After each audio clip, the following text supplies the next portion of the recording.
नमस्कार, मैं संजीव सुमन। आप देखना शुरू कर चुके हैं न्यूज 24 बाइट। तो विधानसभा चुनाव राजस्थान की जो चुनाव प्रक्रिया चल रही थी वो अब शुरू होने वाली है। कहने का मतलब है कि चुनाव प्रचार की जो गहमा गहमी थी वो 24 घंटे पहले समाप्त हो चुकी है। यानी कि कल सुबह 7 बजे से लेकर शाम को 5 बजे तक और लेटेस्ट 6 बजे तक, जब तक सभी जो मतदाता अपने वोट का प्रयोग नहीं कर लेते हैं तब तक चुनाव होंगे। यानी कि कल 200 सीटों पे चुनाव होने वाले थे, लेकिन अभी विश्वस्त सूत्रों से यह खबर मिली है, खासकर चुनाव आयोग की तरफ से, कि कल मात्र 199 सीटों पर ही चुनाव होंगे।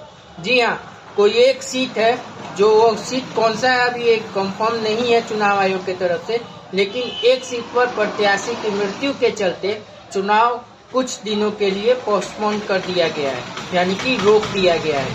तो कल एक ही चरण में पूरे सीटों पर, यानी कि राजस्थान के 200 सीटों पर जो चुनाव होने हैं उसमें से 199 सीटों पर कल चुनाव होंगे। आपकी जानकारी के लिए ये बता दें कि राजस्थान में अभी कांग्रेस की सरकार है और जिसे लीड खुद वहाँ के अशोक गहलोत कर रहे हैं, जिन्हें एक जादूगर भी कहा जाता है।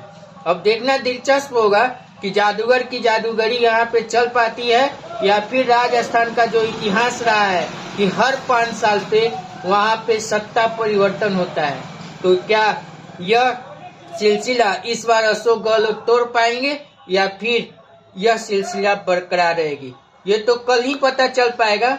और चुनाव जब समाप्त होंगे तो ये इनके नतीजे 3 दिसंबर को आएंगे।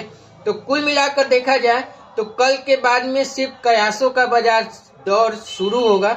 लेकिन आपकी जानकारी के लिए ये भी बता दें कि एग्जिट पोल या पोल्स पोल कुछ भी अभी नहीं आ सकता है, क्योंकि विधानसभा के ये 5 स्टेटों में चुनाव हो रहे हैं और कल राजस्थान को मिलाकर 4 स्टेटों के चुनाव संपन्न होंगे।